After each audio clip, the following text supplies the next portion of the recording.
Les triplettes du millionnaire étaient aveugles, jusqu'à ce que la vieille mendiante change tout. Thomas Dubois ne parvenait pas à comprendre comment cela avait pu arriver si vite. Un instant, ces triplés de 4 ans étaient surveillés par la nounou au centre de Paris. L'instant d'après, elle courait droit vers cette femme inconnue, assise sur le trottoir. Les 3 fillettes, Amélie Charlotte, Léa Mathilde et Emma Louise, diagnostiquées aveugles depuis la naissance, couraient en ligne droite à travers la place animée, évitant les personnes et les obstacles comme si elles voyaient parfaitement. Leurs robes rouges identiques flottaient au vent, tandis qu'elles avançaient résolument vers la dame aux cheveux gris qui tendait les bras vers elles. « Mes filles, revenez ici immédiatement !» cria Nathalie, la nounou en chef, désespérée de voir qu'elle avait perdu le contrôle de la situation. Thomas, qui marchait quelques mètres derrière en vérifiant des messages sur son téléphone, leva la tête et sentit son cœur s'emballer. Ses filles, qui n'avaient jamais pu se déplacer seules sans aide, couraient avec une coordination qu'il n'avait jamais observée. « Mamie, mamie !» crièrent les 3 en chœur, ce qui glaça complètement Thomas. La femme sur le trottoir portait des vêtements usés et avait une vieille couverture sur les épaules. Ses cheveux gris s'échappaient d'un bonnet de laine grise, et ses mains tendues tremblaient légèrement. Quand les filles arrivèrent près d'elle, la dame les serra dans ses bras avec une naturalité qui troubla Thomas. « Éloignez-vous d'elle tout de suite !» Thomas s'avança vers le groupe, sa voix résonnant sur la place et faisant s'arrêter plusieurs personnes pour observer. Mais les triplés ne bougèrent pas. Au contraire, elles se blottiraient davantage dans les bras de l'inconnu, qui murmurait des mots doux que Thomas ne pouvait entendre. « Papa, pourquoi tu ne nous as jamais parlé de mamie Marguerite ?» demanda Amélie Charlotte, l'aînée de 3 minutes, tournant son visage vers son père avec une précision qui glaça son sang. Thomas sentit ses jambes flageoler. Il n'avait jamais mentionné ce nom aux filles. D'ailleurs, il ne connaissait aucune Marguerite. Comment sa fille connaissait-elle ce nom? « Je ne connais pas cette dame, » dit Thomas, essayant de garder la voix ferme en s'approchant. « Venez ici, les filles, tout de suite. »« Mais papa, elle a les mêmes yeux que maman, » dit Léa Mathilde, touchant délicatement le visage de la femme âgée. « Et elle sent comme ce parfum que tu gardes dans l'armoire. » L'observation fit s'arrêter net Thomas. Comment Léa Mathilde pouvait-elle parler Dieu alors qu'elle n'avait jamais vu? Et comment savait-elle pour le parfum de Marguerite, sa défunte épouse, conservé dans un tiroir verrouillé de sa chambre? « Mon cher, tes filles ont les mêmes cheveux dorés que ma Marguerite, » dit la femme âgée, sa voix rauque mais affectueuse. « Les mêmes petits yeux bleus aussi. » Thomas sentit le monde tourner. Marguerite était le nom de son épouse, qui avait perdu la vie 3 ans plus tôt des suites de l'accouchement des triplés. Mais comment cette mendiante connaissait-elle ces détails? « Qui êtes-vous » demanda Thomas, gardant ses distances, mais incapable de dissimuler le tremblement dans sa voix. « Papa, regarde !» Emma Louise pointa le ciel. « Les nuages font un dessin en forme de cœur. » Thomas regarda automatiquement vers le haut, et il y avait effectivement une formation nuageuse qui ressemblait à un cœur. Mais ce qui le laissa sans voix fut qu'Emma Louise avait pointé exactement dans la bonne direction. Nathalie, la nounou, s'approcha hésitante. « Monsieur Thomas, comment ont-elles pu... » commença-t-elle à demander. Mais Thomas l'interrompit d'un geste brusque. « Emmenez les filles à la voiture, » ordonna-t-il, mais sa voix était moins ferme qu'il ne l'aurait voulu. « Nous ne voulons pas y aller, papa, » dit Amélie Charlotte. « Mamie Marguerite a dit qu'elle allait nous parler de maman. » Thomas sentit un frisson le parcourir. Il y avait quelque chose de profondément troublant dans cette situation. Vos filles, qui dépendèrent de Cannes et avaient même du mal à marcher dans leur propre maison, avaient couru sans hésiter à travers une place pleine de monde et d'obstacles. « Mamie Marguerite, tu seras là demain ?» demanda Léa Mathilde. « Si vous le voulez, mes amours, » répondit la femme en embrassant le front de la fillette. « Ça suffit. » Thomas s'avança et saisit la main d'Amélie Charlotte. « Partons, tout de suite. » Tout en entraînant ses filles vers la voiture, Thomas remarqua qu'elles n'avaient pas trébuché une seule fois, marchant avec une assurance totale. Pourtant, dès qu'elles s'éloignèrent de quelques mètres de la mendiante, elles recommencèrent à tâtonner l'espace avec leurs mains, comme elles le faisaient toujours. Dans la voiture, pendant le trajet vers la maison, les filles n'arrêtèrent pas de parler de mamie Marguerite. Elles racontaient des détails sur ses vêtements, son sourire, comment elle leur avait montré les couleurs des fleurs alentour. « Comment pouvez-vous savoir ces choses » demanda Thomas en regardant dans le rétroviseur. On les a vus, papa, répondit simplement Amélie Charlotte. Vous ne pouvez pas voir, dit Thomas, essayant de garder son calme. Près de mamie Marguerite, on y arrive, expliqua Emma Louise. Elle nous a appris à ouvrir vraiment les yeux. Thomas conduisit le reste du chemin en silence, essayant de digérer ce qui s'était passé.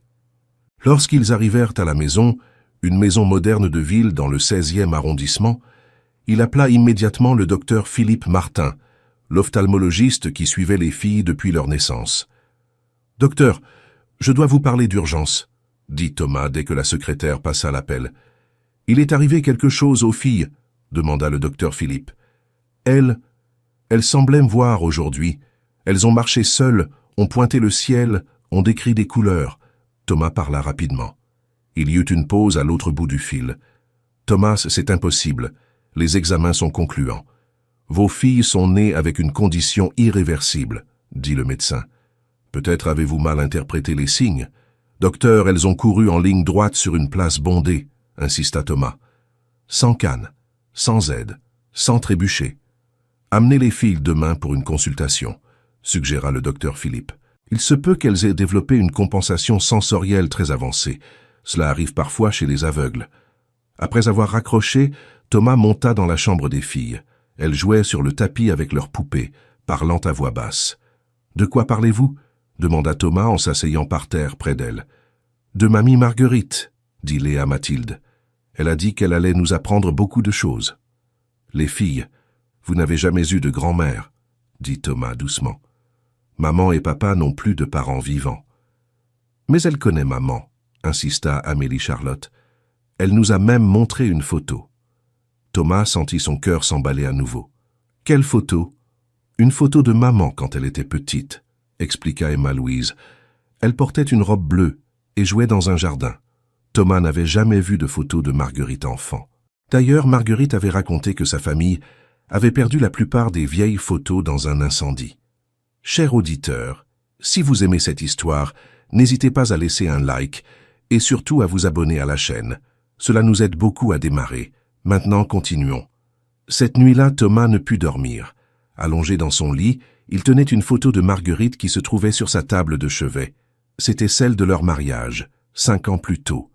Elle était radieuse dans sa robe blanche, souriant avec cette douceur qui avait conquis Thomas dès leur première rencontre.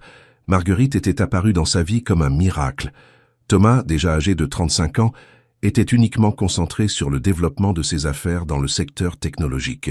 Elle travaillait comme enseignante en maternelle dans une école privée, et ils s'étaient rencontrés lors d'une foire scientifique, où Thomas était sponsor. Son souvenir fut interrompu par un bruit provenant de la chambre des filles. Thomas se leva et traversa le couloir, trouvant les 3 réveillées, assises sur le lit. « Que se passe-t-il » demanda-t-il, allumant la lumière douce de la lampe de chevet. « Mamie Marguerite nous chante une chanson, » dit Amélie Charlotte. Thomas regarda autour de la chambre. Elle était vide. « Où chante-t-elle ?»« Dans notre tête, » expliqua Léa Mathilde. « Comme maman le faisait quand nous étions dans son ventre. » Thomas sentit un frisson. Comment les filles pouvaient-elles savoir cela? Marguerite leur chantait souvent des chansons pendant la grossesse, mais elle ne pouvait pas avoir ce souvenir. « Quelle chanson est-ce » demanda Thomas en s'asseyant sur le lit. Les 3 se mirent à fredonner une mélodie que Thomas ne reconnaissait pas. C'était une berceuse douce et mélancolique, sur un air qui lui semblait familier, mais qu'il n'arrivait pas à identifier. « Où avez-vous appris cette chanson ?»« C'est mamie Marguerite qui nous l'a apprise, » dit Emma Louise. Elle a dit que maman chantait cette chanson quand elle était toute petite. Le lendemain matin, Thomas se réveilla déterminé à découvrir qui était cette femme. Après avoir emmené les filles à l'école, il retourna en voiture vers le centre-ville. Il avait l'intention de confronter la mendiante et d'exiger des explications. Quand il arriva sur la place, elle n'était plus là. Thomas demanda à quelques commerçants du coin s'ils connaissaient la femme. Un vieil homme qui vendait de l'eau de coco dit qu'elle apparaissait toujours vers 3 heures de l'après-midi et restait jusqu'au coucher du soleil. « Elle est ici depuis environ 2 ans, » raconta le commerçant. « Elle a l'air d'une bonne personne. Elle ne dérange jamais personne, ne demande pas d'argent avec insistance. Les enfants l'apprécient toujours. »« Les enfants s'approchent d'elle » demanda Thomas. « Oui, souvent.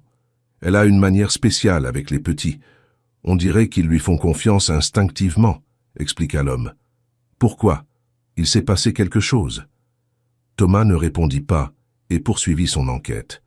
Il se rendit à la boulangerie du coin, où la vendeuse dit que la femme achetait parfois de la baguette et payait toujours avec des pièces comptées. Elle est très polie, dit la jeune femme. Elle remercie toujours et s'excuse de payer avec des pièces. On dirait qu'elle a connu une vie meilleure, vous savez. Elle a une façon raffinée de parler. En fin d'après-midi, Thomas retourna sur la place. Cette fois, la femme était là, assise au même endroit. Elle semblait l'attendre. « Vous êtes revenu ?»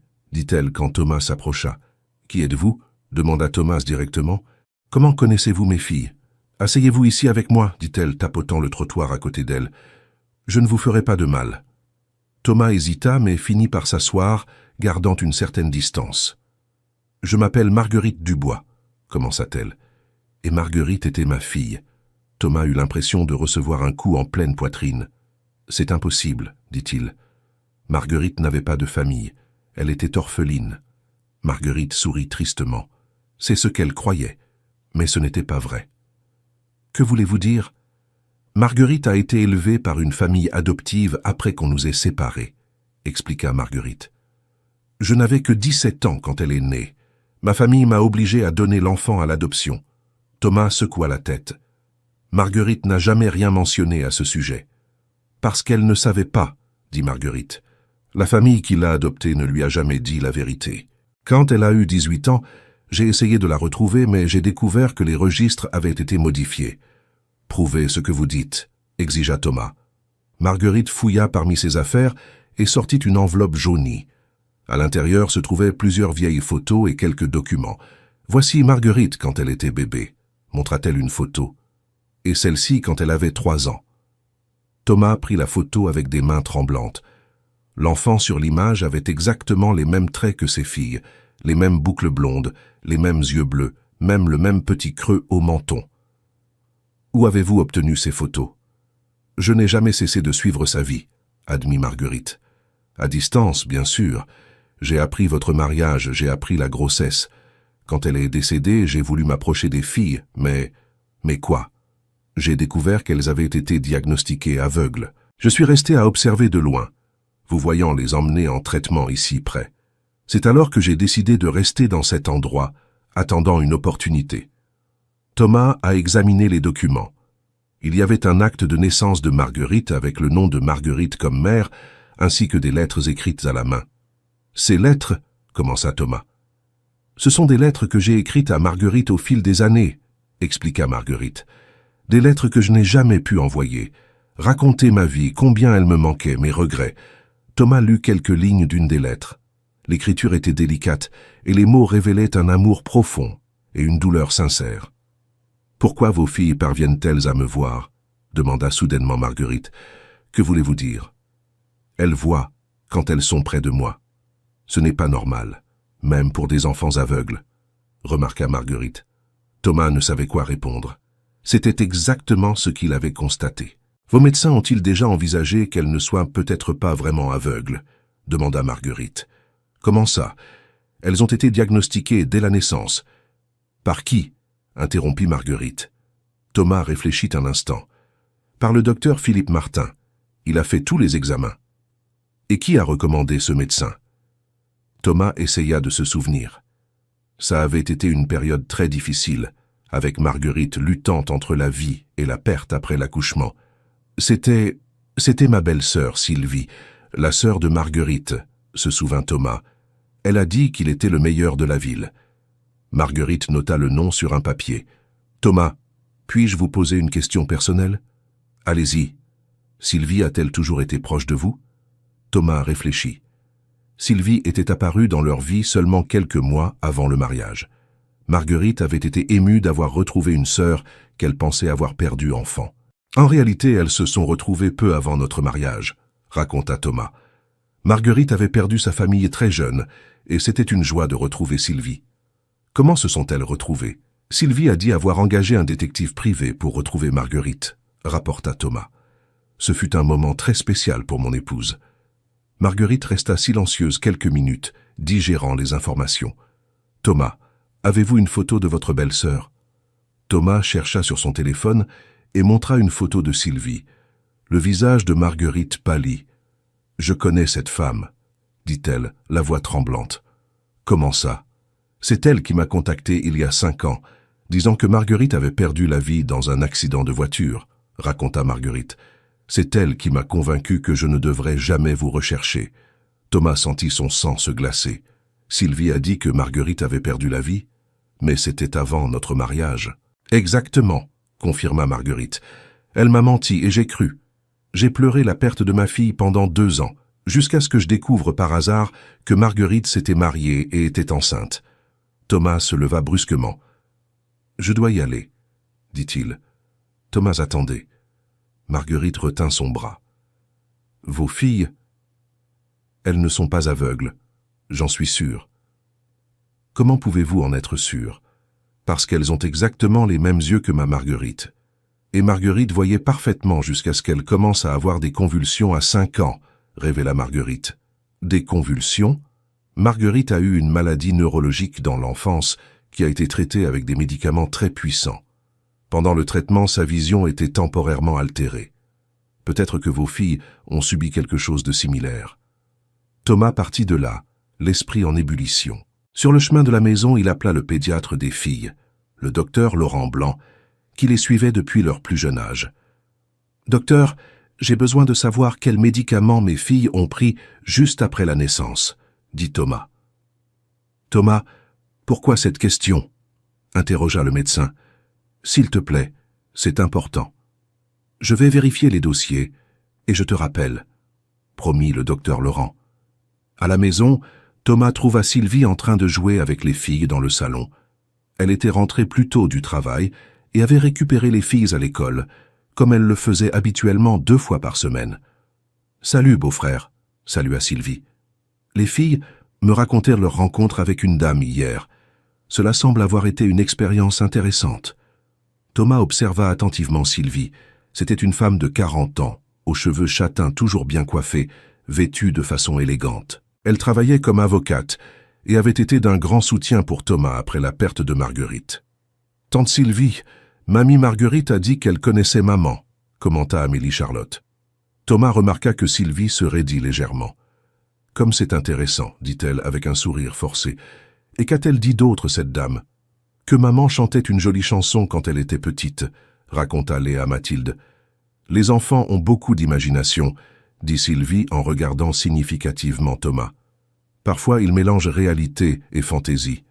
Sylvie, pouvons-nous parler en privé ? Demanda Thomas. Bien sûr. Ils se rendirent dans le bureau de Thomas et il ferma la porte. Je dois te poser des questions sur le docteur Philippe, commença Thomas. Qu'en est-il de lui? Comment l'as-tu connu? Sylvie hésita un instant. J'avais bien cherché à l'époque. Il avait les meilleures références, répondit-elle. Tu as cherché toi-même ou quelqu'un te l'a recommandé? Thomas, pourquoi toutes ces questions? Il s'est passé quelque chose? Une femme âgée est apparue hier, disant être la mère de Marguerite, raconta Thomas. Elle a des photos, des documents. Sylvie fut visiblement bouleversée. C'est impossible, dit-elle rapidement. Marguerite était orpheline. Moi aussi. Nous avons grandi dans le même orphelinat. Tu en es sûr? Absolument, affirma Sylvie. Thomas, cette femme doit être une escroc. Ce genre de personne profite des familles riches qui ont perdu un être cher. À ce moment, le téléphone de Thomas sonna. C'était le docteur Laurent qui rappelait. Thomas, à propos des médicaments des filles, dit le pédiatre.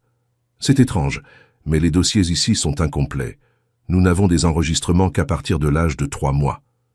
Et avant cela, apparemment, elles ont été hospitalisées en soins spéciaux les premières semaines, mais les dossiers de cette période ne sont pas ici. Dans quel hôpital? Hôpital Saint-Michel, le même où elles sont nées. Thomas nota les informations et remercia. Qu'est-ce qu'il y a? Demanda Sylvie. Les dossiers médicaux des filles sont incomplets, raconta Thomas. Je vais enquêter. Thomas, tu te laisses emporter par cette histoire absurde, dit Sylvie. Cette femme essaie clairement de profiter de vous. Peut-être, mais je vais découvrir la vérité. Cher auditeur, si vous aimez cette histoire, n'hésitez pas à laisser un like et surtout à vous abonner à la chaîne. Cela nous aide beaucoup. Nous qui débutons, maintenant continuons. Le lendemain matin, Thomas décida de se rendre à l'hôpital Saint-Michel pour enquêter sur les dossiers médicaux de ses filles. Il confia les filles à Nathalie et se rendit à l'hôpital, situé dans le quartier du Marais. Au service des archives médicales, Thomas demanda l'accès au dossier complet des triplés. L'employé, une dame sympathique nommée Madame Marie, vérifia le système pendant quelques minutes. « Monsieur Dubois, il y a quelques problèmes avec les dossiers de vos filles, » l'informa-t-elle. « Quel genre de problème ? Les enregistrements des 2 premières semaines après la naissance ont été classés séparément à la demande de la famille, » expliqua Madame Marie. « J'ai besoin de l'autorisation écrite de la personne qui a fait la demande. » « Qui a fait cette demande ?» Madame Marie consulta à nouveau le système. « Une certaine Sylvie Marguerite Dubois, » lut-elle. « Selon ce qui est indiqué ici, elle est la sœur de la mère des enfants et a demandé une confidentialité particulière en raison de la situation délicate de l'affaire. » Thomas sentit un frisson. Sylvie avait utilisé le prénom complet de Marguerite au milieu de son propre nom. « Puis-je voir cette demande ?»« Bien sûr, c'est votre droit en tant que père. » Madame Marie apporta un dossier contenant quelques documents. Thomas analysa la demande et reconnut la signature de Sylvie. Le document était daté d'1 semaine après la naissance des filles, alors que Marguerite luttait encore pour sa vie en réanimation. « Où sont archivés ces registres spéciaux ?» demanda Thomas. « Dans un autre bâtiment. Mais je peux demander qu'on les apporte ici. Cela prend environ 2 heures, » informa Madame Marie. « Veuillez le faire, je vous prie. » En attendant, Thomas décida de parler à l'équipe médicale qui avait pris en charge Marguerite pendant l'accouchement. Il découvrit que le docteur Michel Rousseau, le gynécologue obstétricien responsable, travaillait encore à l'hôpital. « Je me souviens bien du cas de votre épouse, » dit le docteur Michel lorsque Thomas expliqua le motif de sa visite. « C'était une situation très complexe. Elle a eu des complications sévères après l'accouchement. Docteur, mes filles ont été diagnostiquées aveugles juste après leur naissance. Vous souvenez-vous de ce diagnostic ?» Le docteur Michel réfléchit un moment. « En réalité, non, » admit-il. Les filles semblaient neurologiquement saines. Les complications concernaient uniquement l'état de votre épouse. Alors, quand ont-elles été diagnostiquées aveugles? Cela ne s'est pas passé sous ma supervision, précisa le docteur Michel. Je me souviens qu'une de vos parentes a demandé que les filles soient transférées pour des soins spéciaux dans une autre aile. Elle disait avoir trouvé de meilleurs spécialistes. La parente était ma belle-sœur? Oui, une femme très déterminée. Elle a apporté une documentation médicale et affirmé avoir des relations avec les meilleurs spécialistes en neurologie infantile. Thomas sentit le puzzle s'assembler de façon troublante. « Docteur, les filles présentaient-elles des symptômes de cécité dans leurs premiers jours ?»« Au contraire, » dit le docteur Michel. « Elles réagissaient bien aux stimuli visuels. Elles suivaient les mouvements avec les yeux, ce qui est normal pour des nouveau-nés en bonne santé. Pourriez-vous vérifier s'il existe des traces de cela? Je peux essayer. Mais si elles ont été transférées rapidement, nous n'avons peut-être pas enregistré d'observations détaillées. » Thomas retourna au service des archives, où Madame Marie l'attendait avec une expression inquiète. « Monsieur Dubois, on a apporté les dossiers, » dit-elle. « Mais je dois vous avertir qu'il y a certaines irrégularités. » Quel genre d'irrégularité? Les examens neurologiques des filles ont été réalisés par une équipe externe, pas par nos médecins, expliqua-t-elle, et les résultats ont été annexés ultérieurement. Madame Marie montra les documents. Thomas vit des examens signés par le docteur Philippe Martin, l'ophtalmologiste qui suivait les filles jusqu'à aujourd'hui. Les tests indiquaient une cécité congénitale irréversible chez les 3 enfants. « Ces examens ont été faits quand elles avaient combien de jours ?» demanda Thomas. « Selon la date, 10 jours de vie, » répondit Madame Marie. « Mais il y a quelque chose d'étrange. »« Quoi ?» ?»« Les examens ont été payés en privé, pas par l'assurance ou par la sécurité sociale. Et il y a une note qui dit que les tests ont été réalisés dans un cabinet externe, pas ici à l'hôpital. » Thomas photographia tous les documents avec son téléphone. « Madame Marie, puis-je vous demander quelque chose de personnel ?» dit Thomas. « Vous travaillez ici depuis longtemps ?»« 15 ans, » répondit-elle. « Avez-vous déjà vu des cas de bébés de 10 jours diagnostiqués avec une cécité congénitale ?» Madame Marie hésita. « Pour être honnête, monsieur, c'est très inhabituel. Généralement, ces diagnostics sont posés plus tard, quand l'enfant ne développe pas de réponses visuelles adaptées à son âge. Thomas quitta l'hôpital avec plus de questions que de réponses. Sur le chemin du retour, il appela un ami médecin, le docteur Pierre Dupont, qui travaillait en neurologie. « Pierre, j'ai besoin d'un avis médical », dit Thomas. « Bien sûr, vas-y. Est-il possible de diagnostiquer une cécité congénitale chez des bébés de 10 jours ? » « Techniquement, oui, mais c'est très rare, » répondit le docteur. « Charles, la plupart des ophtalmologues préfèrent attendre quelques mois pour en être sûrs. Pourquoi ? Mes filles ont été diagnostiquées à cet âge. » Intéressant. Qui a posé le diagnostic ? Thomas a mentionné le nom du docteur Philippe. « Je connais Philippe, » a dit le docteur Pierre. « Il est compétent, mais il a la réputation d'être, disons, financièrement influençable. Que voulez-vous dire ? J'ai entendu des histoires comme quoi il céderait à la pression de familles aisées pour donner des diagnostics spécifiques, a expliqué le docteur Pierre. Rien de prouvé, bien sûr, mais il y a des rumeurs. Quel genre de pression ? Des cas où des familles veulent justifier des soins spéciaux coûteux, ou parfois l'inverse, où elles veulent minimiser des handicaps pour éviter la stigmatisation. Thomas a garé la voiture et a réfléchi à cette information. « Pierre, pourriez-vous examiner mes filles ? Une seconde opinion ? » « Bien sûr. Mais pourquoi cette suspicion soudaine ? C'est une longue histoire. Puis-je prendre rendez-vous pour demain ? » « Oui, bien sûr. » À la maison, Thomas a trouvé les filles excitées. Elles n'avaient pas arrêté de parler de Mamie Marguerite et demandaient à retourner sur la place. « Papa, on peut voir Mamie Marguerite aujourd'hui ?» a demandé Emma-Louise. « Peut-être demain, » a dit Thomas. « Mais elle va nous attendre, » a insisté Amélie-Charlotte. « Elle l'a promis. » Thomas a regardé Nathalie, qui a secoué la tête. « Monsieur Thomas, elles n'ont pas arrêté de parler de cette dame toute la journée, » a raconté la nounou. « Et il s'est passé quelque chose d'étrange. »« Quoi donc ?»« Elles jouaient dans le jardin et ont soudainement commencé à décrire les couleurs des fleurs, » a rapporté Nathalie. Avec des détails que je ne leur avais jamais entendu mentionner auparavant. Thomas est descendu au jardin avec les filles. C'était un espace bien entretenu avec des roses rouges, des marguerites blanches et quelques plantes ornementales. « Amélie-Charlotte, parle-moi des fleurs, » a dit Thomas. « Les roses sont rouges comme nos robes d'hier, » a-t-elle dit. « Et il y a des petites fleurs blanches qui ressemblent à des étoiles. »« Comment sais-tu qu'elles ressemblent à des étoiles ? » « Mamie Marguerite nous l'a montré, » a expliqué Léa Mathilde. « Elle a dit que maman aimait beaucoup les marguerites. » Thomas a senti son cœur se serrer. Marguerite adorait effectivement les marguerites. Il ne l'avait jamais dit aux filles. Ce soir-là, après que les filles se soient endormies, Thomas a reçu un appel inattendu.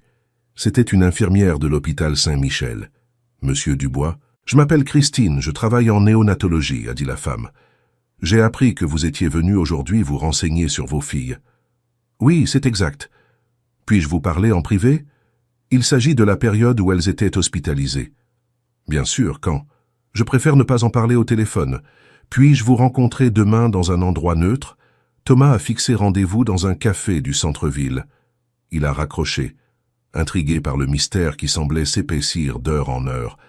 Le matin, Thomas a emmené les filles au cabinet du docteur Pierre avant le rendez-vous avec l'infirmière. Le cabinet se trouvait dans un immeuble médical près des Champs-Élysées. « Alors voici les fameuses triplées, » a dit le docteur Pierre en saluant les filles. « Vous êtes vraiment identiques. »« Docteur, elles peuvent voir ?» a demandé Amélie-Charlotte directement. Le docteur Pierre a souri. « C'est justement ce que nous allons découvrir. On va faire quelques tests amusants. » Pendant l'examen, le docteur Pierre a utilisé plusieurs techniques différentes de celles que Thomas avait l'habitude de voir. Au lieu d'appareils complexes, il a utilisé des jouets colorés et des lumières douces. « Léa Mathilde, peux-tu me dire combien de doigts je montre ?» a demandé le docteur Pierre. « 3, a-t-elle répondu sans hésiter. Thomas a failli tomber de sa chaise. « Maintenant toi, Emma-Louise, » a continué le docteur Pierre en tenant un petit ours rouge. « De quelle couleur est ce jouet ?»« Rouge, a-t-elle dit. »« Comme nos robes. » Le docteur Pierre a testé plusieurs situations avec les 3 filles. Elles répondaient correctement à la plupart des stimuli visuels, mais leurs réponses étaient incohérentes, comme si elles luttaient pour traiter les informations. Après les tests, le docteur Pierre a parlé à Thomas en privé. « Thomas, vos filles ne sont pas aveugles, » déclara-t-il catégoriquement. Comment cela? Qu'elles ont la vue. Mais il semble qu'on les ait conditionnées à ne pas l'utiliser, expliqua le docteur Pierre. C'est comme s'il y avait un blocage psychologique. Est-ce possible? Oui, on appelle cela la cécité psychosomatique. Elle peut être causée par un traumatisme ou un conditionnement prolongé, précisa le médecin. Quelqu'un a appris à ces fillettes à croire qu'elles sont aveugles. Thomas ressentit de la colère et du soulagement en même temps. Comment pouvons-nous inverser cela? Avec une thérapie appropriée et surtout en supprimant la source du conditionnement, dit le docteur Pierre, vous devez découvrir qui a fait cela et pourquoi. Thomas quitta le cabinet avec les filles et se rendit à son rendez-vous avec l'infirmière Christine. Ils se retrouvèrent dans un café discret du centre-ville. Christine était une femme d'une 50aine d'années, l'air fatigué, mais déterminé.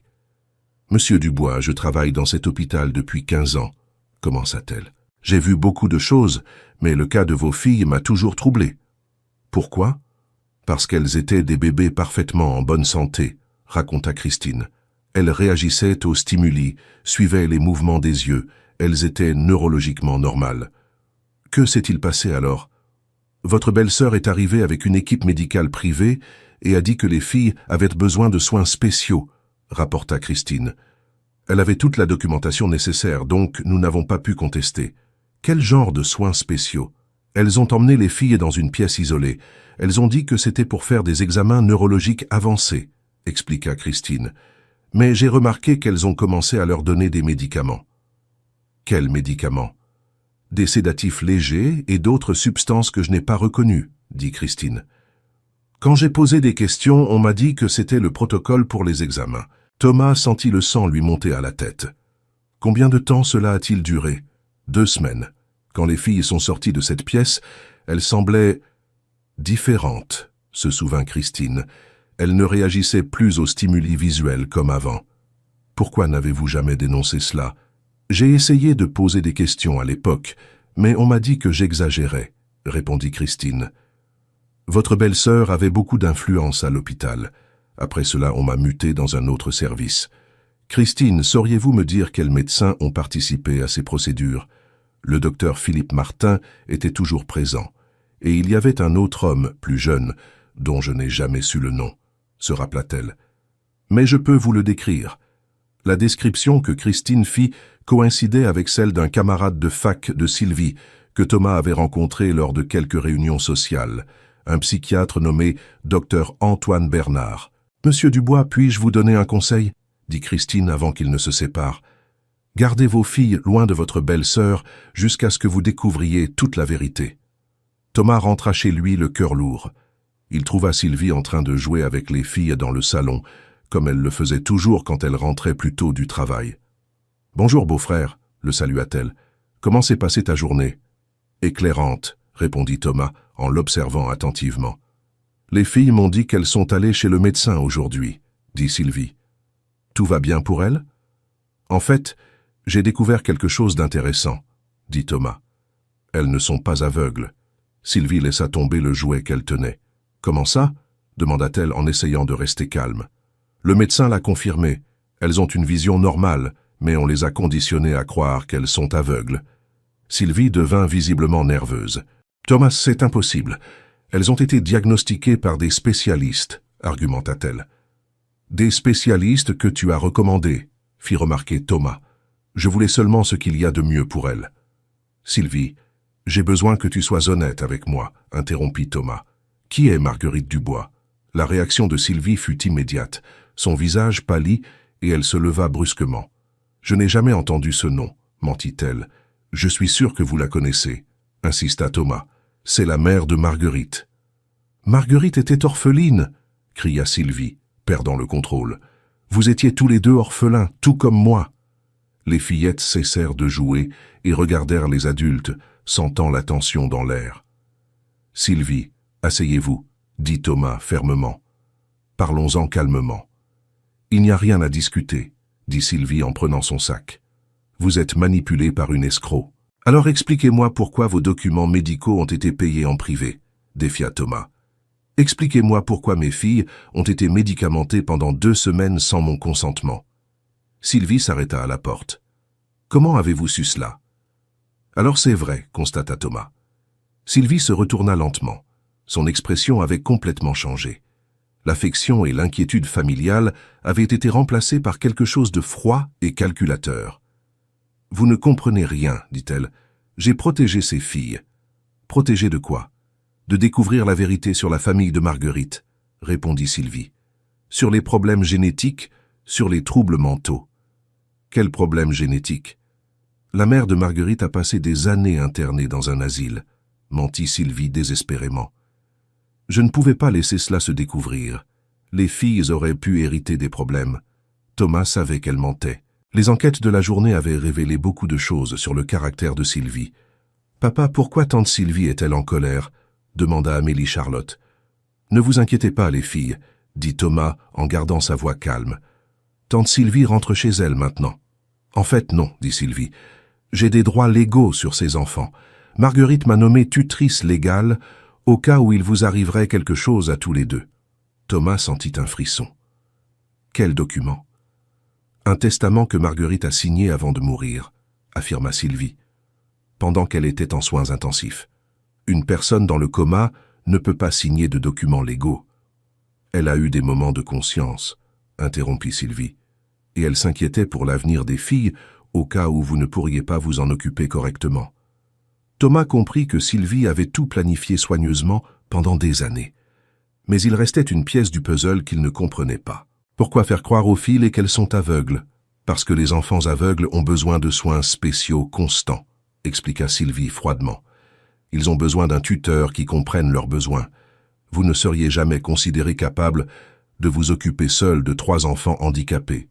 La vérité apparut enfin à Thomas. Sylvie avait mis au point un plan pour obtenir la tutelle des filles et ainsi accéder à l'héritage de Marguerite et à la fortune que Thomas avait créée pour ses filles. « Vous êtes folle, » dit Thomas. « Je suis pratique, » rétorqua Sylvie. « Ces filles vont hériter d'une fortune. Quelqu'un doit s'en occuper pour elles. Je suis leur père. Un père qui travaille 16 heures par jour et n'a pas le temps de s'occuper d'enfants spéciaux, » argumenta Sylvie. « N'importe quel juge considérerait ma proposition. » À ce moment, la sonnette retentit. Thomas alla ouvrir et trouva Marguerite sur le pas de la porte, portant un sac de courses. « Désolée de vous déranger, dit-elle. J'ai apporté des bonbons pour les filles. »« Mamie Marguerite !» crièrent les 3 filles en courant vers la porte. Quand Sylvie vit Marguerite, son visage se transforma en un masque de haine pure. « Sortez d'ici immédiatement, » ordonna-t-elle. « Vous n'avez pas le droit d'être ici. »« Sylvie, » dit Marguerite calmement, « vous essayez encore de maintenir ce mensonge ?»« Quel mensonge ?» demanda Thomas.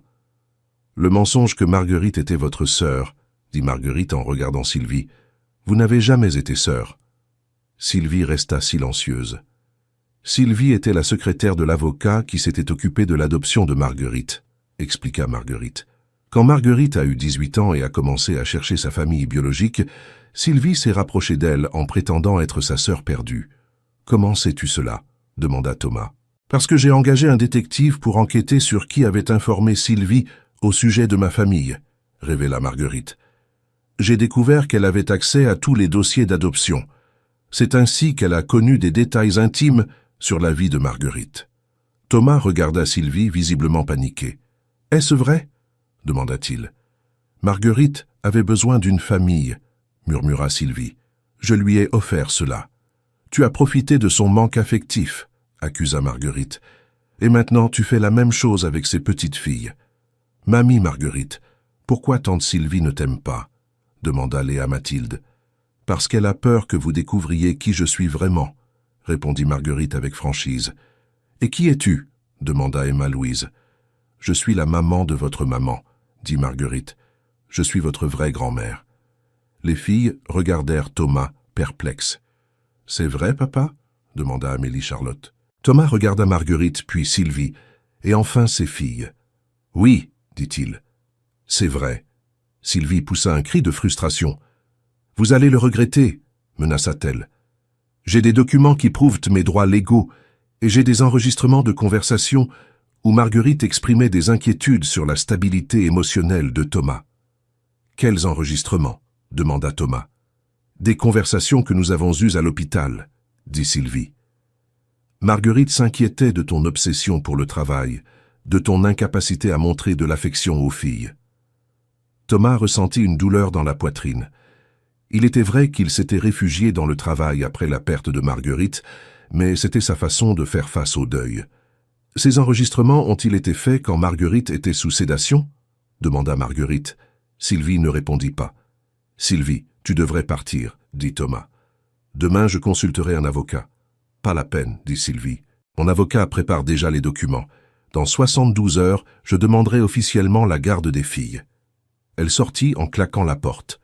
Thomas, Marguerite et les filles restèrent silencieux un moment.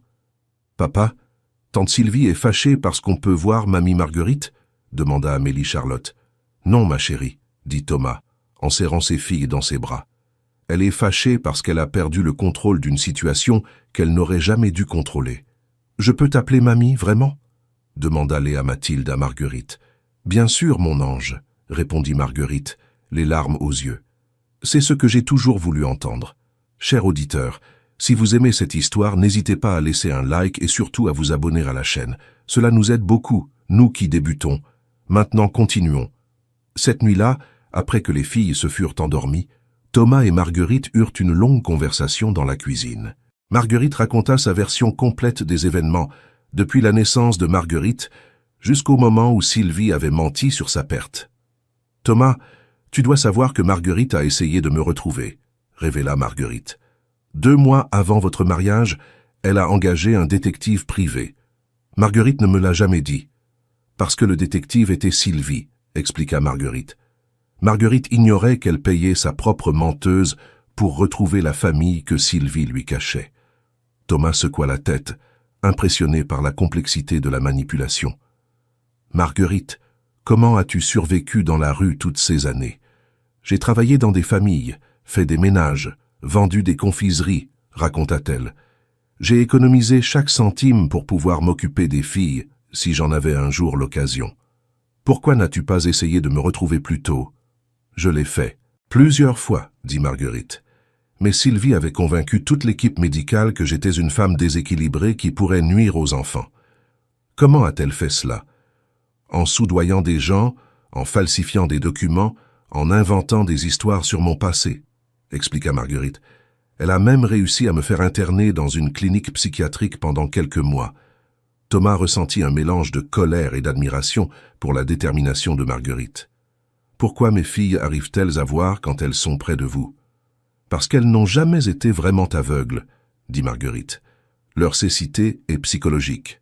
Quand elles ressentent de la confiance et un amour authentique, le blocage se brise temporairement.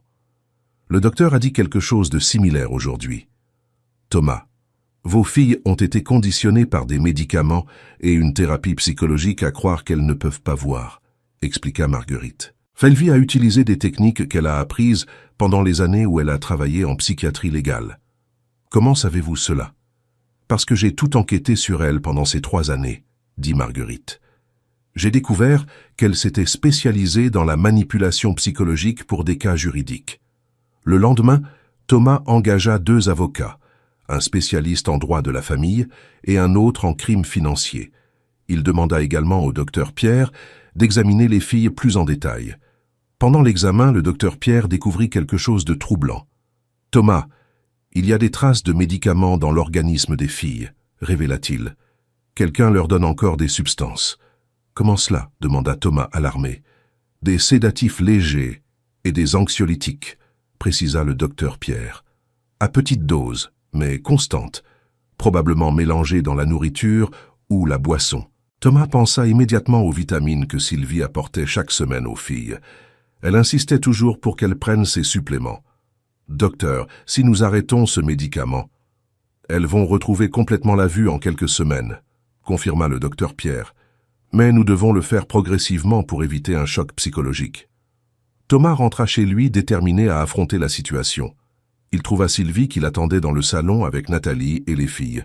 « Je suis arrivé plus tôt aujourd'hui, » dit Sylvie. « J'ai apporté les vitamines des filles. »« Elles n'auront plus besoin de ces vitamines, » déclara Thomas fermement. « Pourquoi ?» demanda Sylvie, essayant de garder son calme. « Parce que j'ai découvert que ce ne sont pas des vitamines, » révéla Thomas. Ce sont des médicaments pour maintenir les filles dans un état sédatif. Nathalie fut choquée par cette révélation. Monsieur Thomas, j'ai toujours trouvé étrange que les filles deviennent très somnolentes après avoir pris ces suppléments, commenta la nounou. Sylvie, c'est fini, dit Thomas. Je sais tout. Sur les mensonges, sur les médicaments, sur votre fausse relation avec Marguerite.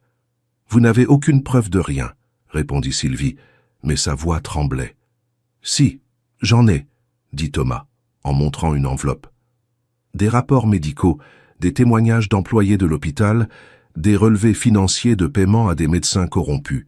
Sylvie ouvrit l'enveloppe et lut les documents. Son expression devint de plus en plus désespérée. « Thomas, vous ne comprenez pas, tenta-t-elle. J'ai fait tout cela par amour pour les filles. Vous l'avez fait par cupidité, accusa Thomas.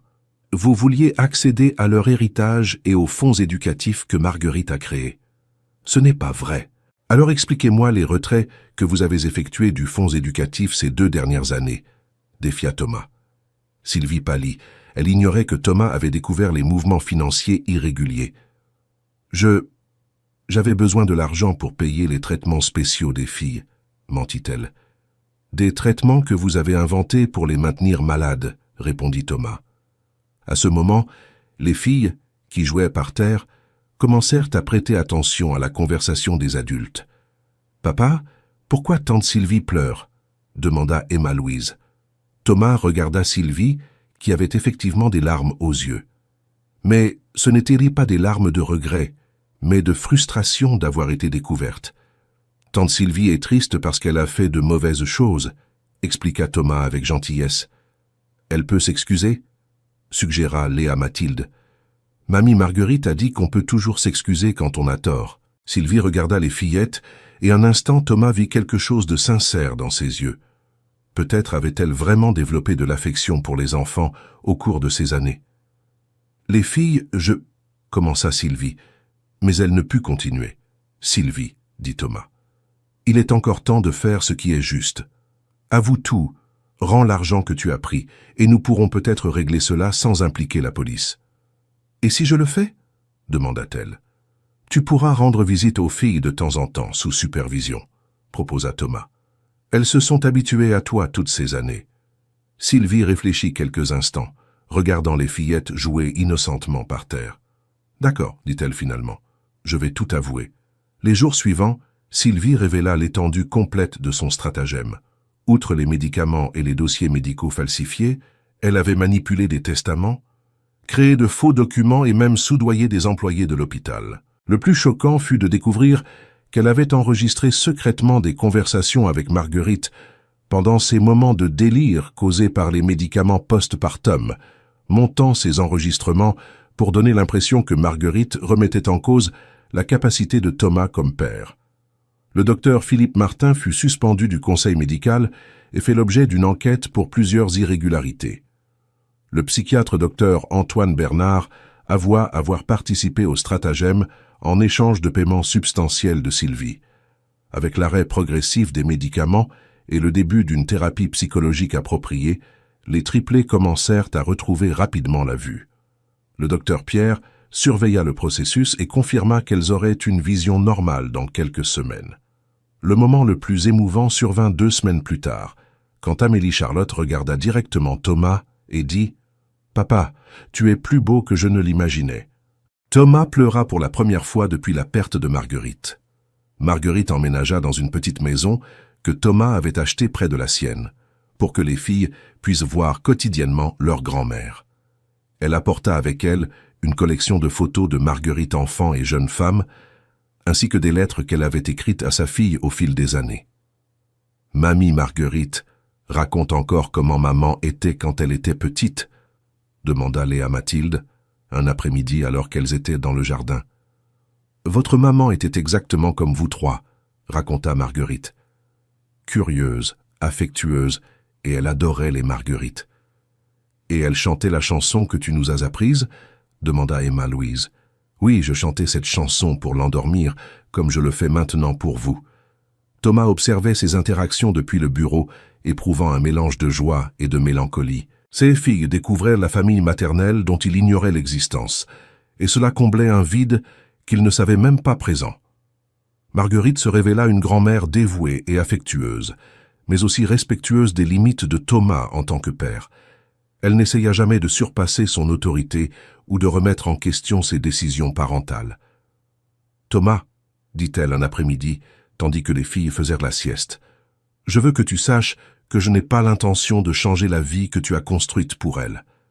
Marguerite, tu fais partie de leur famille, tu as autant le droit que moi d'être présente, répondit Thomas. Merci de le comprendre, dit-elle. Marguerite serait très fière du père que tu es devenu. La guérison des filles ne fut pas seulement visuelle, mais aussi émotionnelle. Elles devinrent plus communicatives, plus curieuses du monde qui les entourait, et commencèrent à poser des questions sur leur mère comme jamais auparavant. « Papa, pourquoi tu ne parles pas de maman ?» demanda Amélie Charlotte un soir. Thomas Dubois réalisa qu'il avait évité le sujet pendant des années, pensant protéger les filles de la douleur de la perte. « Parce que j'étais très triste, » admit Thomas. « Et je pensais que vous le seriez aussi. »« Mais mamie Marguerite parle de maman et cela nous rend heureuse » fit remarquer Léa Mathilde. « C'est vrai, » acquiesça Thomas. « Je crois que j'avais tort de ne pas parler d'elle. » À partir de ce soir-là, Thomas commença à partager des souvenirs de Marguerite avec ses filles. Il raconta comment ils s'étaient rencontrés, comment Marguerite chantait pendant sa grossesse, les projets qu'ils avaient pour leur famille. « Maman a choisi nos prénoms ?» demanda Emma-Louise. « Oui, » dit Thomas. « Elle voulait que vous ayez toutes des prénoms commençant par Anne, en hommage à votre arrière-grand-mère, qui était ma grand-mère. Et pourquoi Charlotte, Mathilde et Louise? J'ai voulu savoir Amélie Charlotte. Charlotte parce que ta mère disait que tu serais la plus déterminée, expliqua Thomas. Mathilde parce qu'elle pensait que tu serais la plus affectueuse, et Louise parce que tu serais la plus créative. Et elle avait raison? Demanda Léa Mathilde. Thomas regarda ses trois filles, chacune avec sa personnalité unique, et sourit. Absolument raison. Quelques mois plus tard, lorsque la vision des filles fut complètement rétablie, Thomas organisa une fête de renaissance pour elles. Il invita tous les médecins qui avaient aidé à leur rétablissement, le personnel hospitalier qui avait témoigné et bien sûr Marguerite. Sylvie avait été condamnée à des travaux d'intérêt général et à une restitution financière, mais ne fut pas emprisonnée car elle avait pleinement collaboré à l'enquête. Thomas tint sa promesse et lui permit de rendre visite aux filles occasionnellement, toujours sous surveillance. « Tante Sylvie, tu veux voir notre fête ?» demanda Emma-Louise lorsque Sylvie arriva pour une visite supervisée. « Bien sûr que oui », répondit Sylvie en essayant de sourire. Pendant la visite, Sylvie observa les filles jouer et interagir normalement avec leur vision retrouvée. Thomas remarqua qu'elle semblait sincèrement repentante en voyant ce qu'elle leur avait volé pendant des années. « Thomas, » dit Sylvie avant de partir, « je suis vraiment désolé. Je sais que je ne peux pas effacer ce que j'ai fait, mais je veux que vous sachiez que j'ai appris à vraiment aimer ces filles pendant ces années. »« Je le sais, Sylvie, » répondit Thomas. « Et elles se sont attachées à vous aussi. C'est pourquoi vous pouvez encore les voir. »« Je peux poser une question ?» dit Sylvie hésitante. « Allez-y. Comment pouvez-vous me pardonner après tout ce que j'ai fait ?» Thomas réfléchit un moment. « Parce que garder de la colère ne rendra pas les années perdues, » dit-il. « Et parce que mes filles m'ont appris qu'il est toujours possible de recommencer. » 6 mois après le rétablissement complet de leur vision, Thomas prit une décision importante. Il décida de transformer son expérience en quelque chose de positif pour d'autres familles. « Marguerite, j'ai une proposition à vous faire, » dit-il un matin.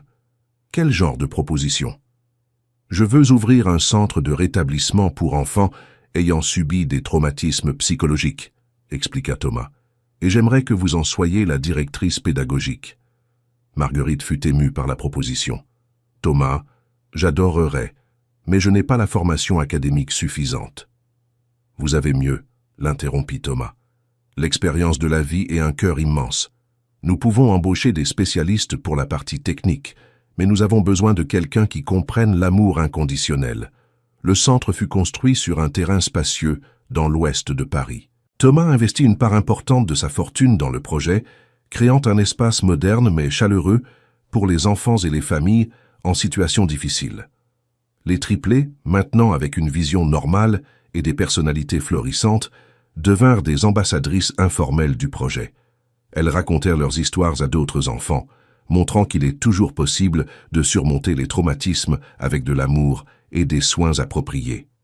Les filles, voulez-vous aider d'autres enfants qui ont traversé des difficultés semblables aux vôtres? Demanda Thomas, avant l'inauguration du centre. Bien sûr, papa, répondirent les trois en chœur. Et comment allons-nous faire cela? En leur montrant qu'il y a toujours une mamie Marguerite qui attend quelque part, déclara Amélie Charlotte avec sagesse, et que les papas peuvent apprendre à être de meilleurs papas, ajouta Léa Mathilde. Et que les familles peuvent se retrouver même après avoir été longtemps séparées, compléta Emma-Louise. Thomas serra ses filles dans ses bras, sentant que Marguerite serait fière de la famille qu'ils étaient devenus.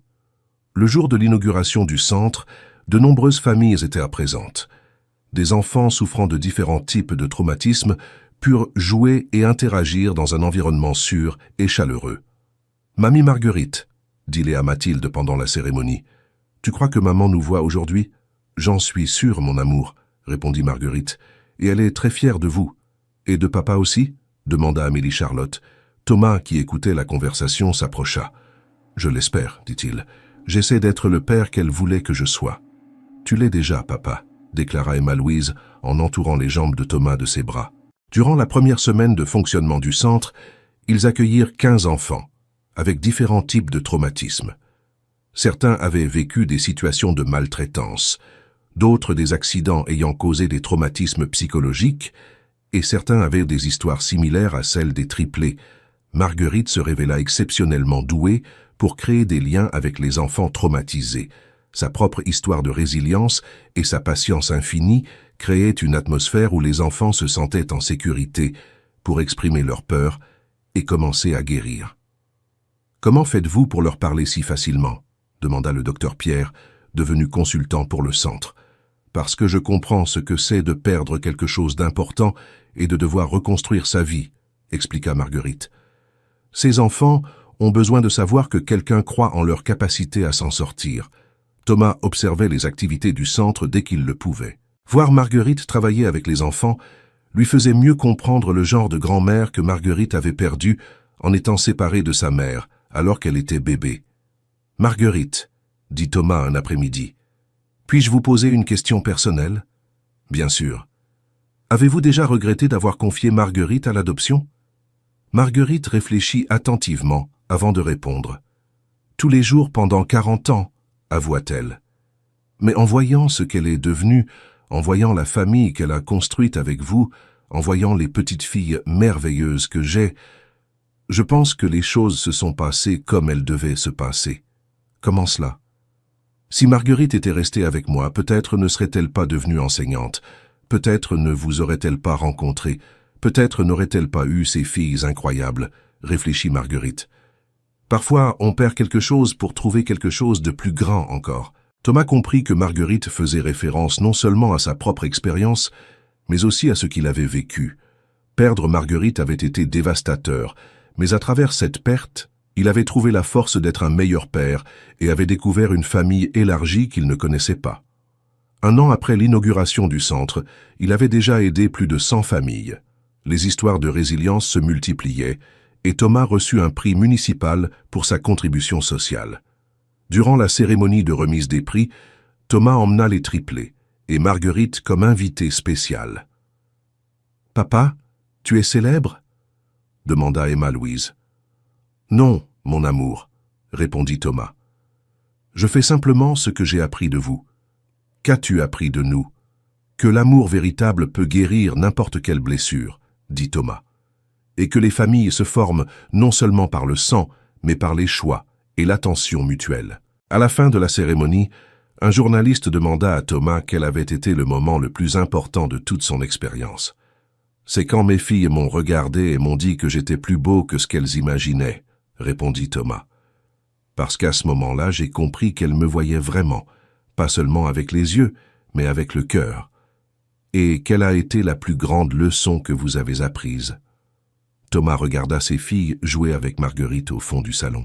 « Que parfois nous devons tout perdre pour découvrir ce qui compte vraiment, » dit-il, et qu'il n'est jamais trop tard pour recommencer et faire mieux.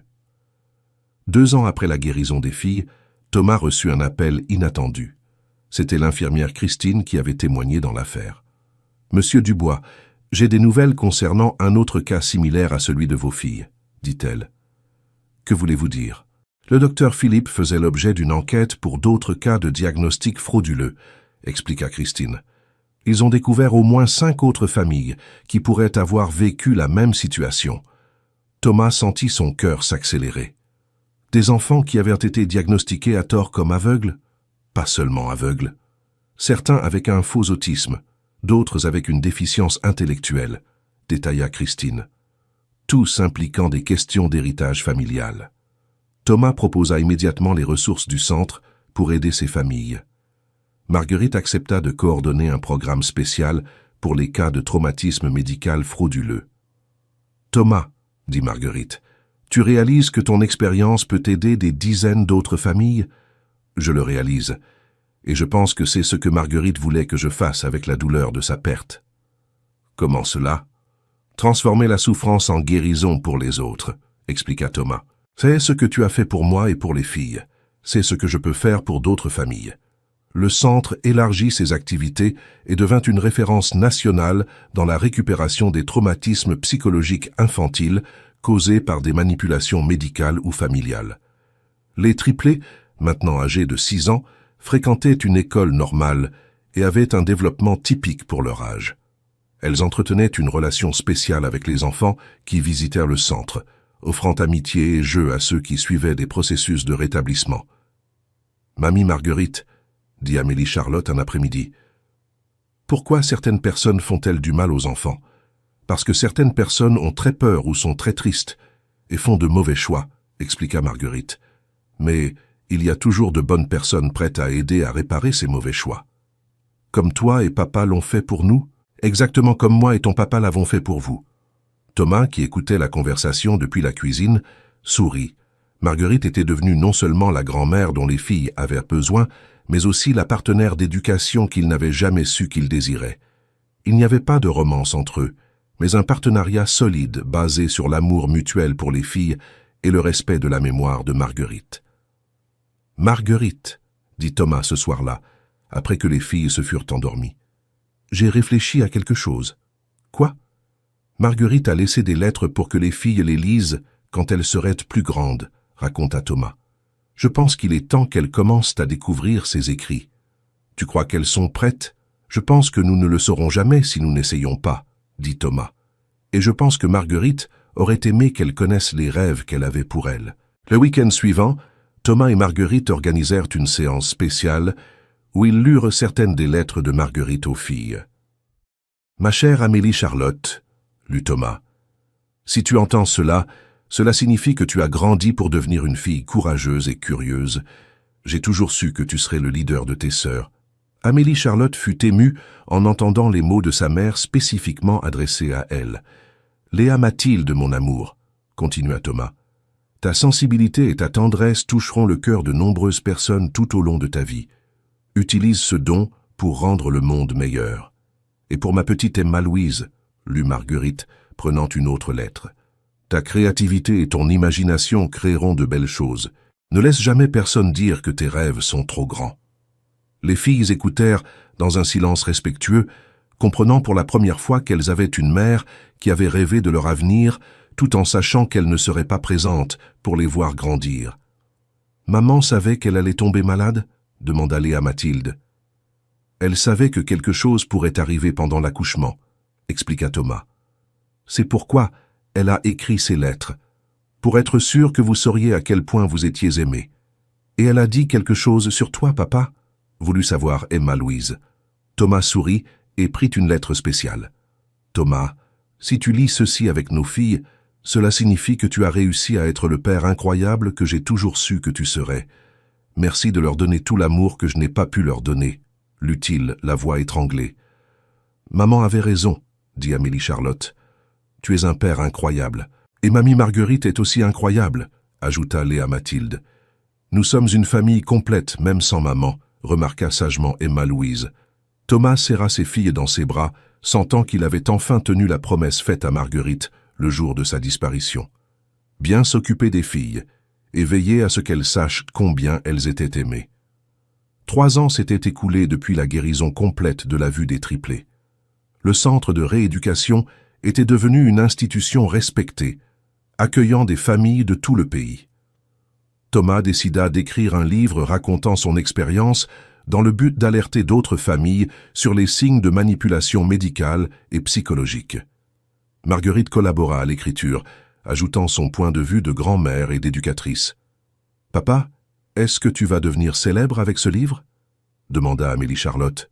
« J'espère que non, » répondit Thomas. « J'espère que le livre aidera d'autres familles à ne pas vivre ce que nous avons vécu.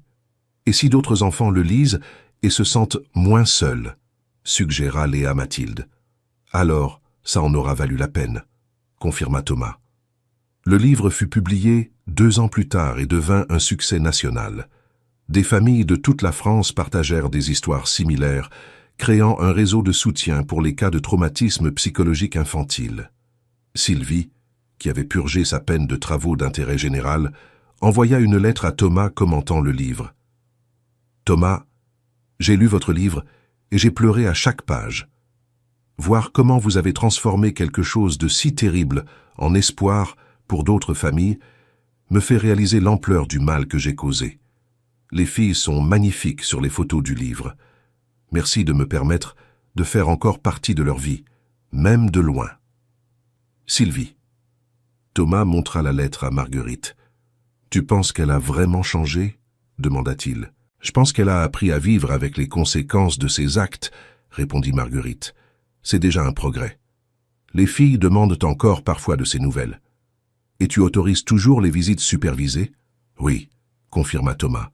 « Elles se sont habituées à elle pendant des années. Ce serait cruel de couper complètement le lien. Tu es un homme très généreux, Thomas. J'ai appris de toi que pardonner n'est pas oublier, dit Thomas.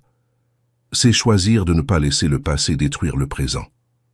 Pour le 5e anniversaire de la guérison des filles, Thomas organisa une fête spéciale au centre. Ils invitèrent toutes les familles qui avaient été accueillies au fil des ans, créant une grande célébration de résilience et d'espoir.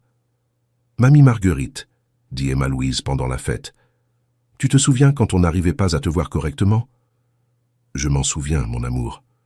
On dirait que c'était il y a très très longtemps, » commenta Amélie Charlotte. « Parce que vous avez beaucoup grandi depuis, » observa Marguerite.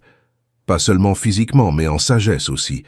On a appris que les familles, c'est plus que des liens du sang, » dit Léa Mathilde. « Ce sont des personnes qui choisissent de s'aimer. » Thomas, entendant la conversation, ressentit un mélange de fierté et d'émotion.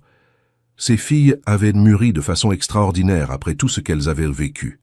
Pendant la fête, un couple s'approcha de Thomas avec une fille d'environ 8 ans. « Monsieur Dubois, » dit la mère, « notre fille a vécu une situation similaire à celle de vos filles. Nous voulions vous remercier personnellement d'avoir créé ce centre. »« Comment va-t-elle maintenant ?» demanda Thomas. « Complètement rétablie, » répondit le père.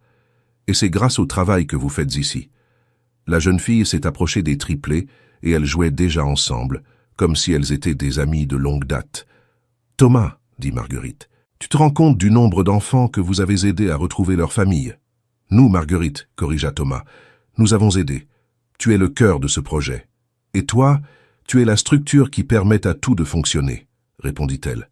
Marguerite serait très fière. « Parfois, je parle encore avec elle, » admit Thomas. « Je lui raconte les filles, toi, le centre. Et que penses-tu qu'elle répondrait ? »« Que l'amour trouve toujours un chemin, » dit Thomas. C'est ce qu'elle disait souvent quand nous sortions ensemble.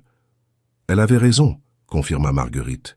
« L'amour trouve toujours un chemin. » Quand la fête fut terminée et que tout le monde fut parti, Thomas, Marguerite et les triplés restèrent seuls au centre, rangeant les dernières affaires. « Papa, » dit Amélie Charlotte, « je peux te poser une question sérieuse ?»« Bien sûr, mon amour. Est-ce que tu es encore triste à cause de maman ?»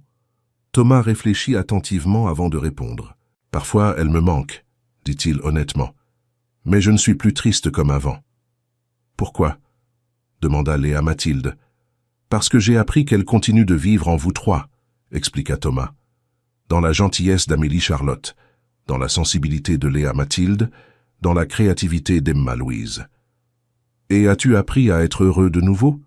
voulut savoir Emma-Louise. Thomas regarda autour du centre, pensa aux dizaines de familles qu'ils avaient aidées, regarda Marguerite ranger le matériel avec soin et finalement regarda ses 3 filles. « J'ai appris que le bonheur n'est pas l'absence de douleur, » dit-il. C'est la capacité de transformer la douleur en quelque chose de bon pour le monde. Comme tu as fait avec nous? Demanda Léa Mathilde. Comme nous avons fait ensemble, corrigea Thomas. Toi, moi, mamie Marguerite, et même tante Sylvie, chacun apprenant à être meilleur. Ce soir-là, après que tout le monde fut rentré à la maison, Thomas entra dans la chambre des filles pour leur souhaiter bonne nuit. Il les trouva en train de chuchoter. « De quoi parlez-vous » demanda-t-il. « De la chance que nous avons, » répondit Amélie Charlotte. « Chance comment ?»« De t'avoir comme papa, mamie Marguerite comme mamie, et nous trois comme sœurs, » expliqua Léa Mathilde. « Et de pouvoir aider d'autres enfants qui ont vécu des choses difficiles, » ajouta Emma Louise. Thomas embrassa le front de chacune d'elles. « C'est moi qui ai de la chance de vous avoir comme fille, » dit-il. « Papa, » dit Amélie Charlotte avant qu'il ne quitte la chambre. « Tu crois que maman sait que nous allons bien ?»« J'en suis sûr, » répondit Thomas, « et je pense qu'elle est très fière de la façon dont vous avez surmonté tout cela. »« Et de mamie Marguerite aussi ?» demanda Léa Mathilde. « Surtout de mamie Marguerite, » confirma Thomas, « pour ne jamais avoir abandonné l'espoir de vous retrouver. » Dans le couloir, Thomas trouva Marguerite en train de ranger des papiers sur la table de la salle à manger. « Tu travailles encore ?» demanda-t-il. « Je prépare le matériel pour demain, » répondit-elle. « 3 nouvelles familles arrivent à la semaine prochaine. Marguerite, puis-je te poser une question que j'ai toujours voulu te poser ? Bien sûr. Regrettes-tu d'avoir passé tant d'années dans la rue à attendre la chance de connaître les filles ? Marguerite s'arrêta et regarda Thomas. Thomas, si je devais passer 10 ans de plus dans la rue pour avoir ce que nous avons aujourd'hui, je le ferais sans hésiter, dit-elle. Ces filles sont ma rédemption, et tu es devenu le fils que j'ai perdu quand j'ai perdu Marguerite. Thomas sentit ses yeux s'embuer. Merci de ne jamais avoir abandonné, dit-il. Merci de m'avoir donné la chance d'être grand-mère, répondit-elle. Fin de l'histoire. Maintenant, raconte-moi ce que tu as pensé de cette histoire de dépassement de soi et d'amour familial. Crois-tu que Thomas a pris les bonnes décisions en pardonnant à Sylvie? Et que penses-tu de la force de Marguerite qui n'a jamais abandonné ses petites filles? Laisse ton avis sincère dans les commentaires. Si cette histoire a touché ton cœur, n'oublie pas de laisser ton like et de t'abonner à la chaîne pour plus d'histoires émouvantes comme celle-ci.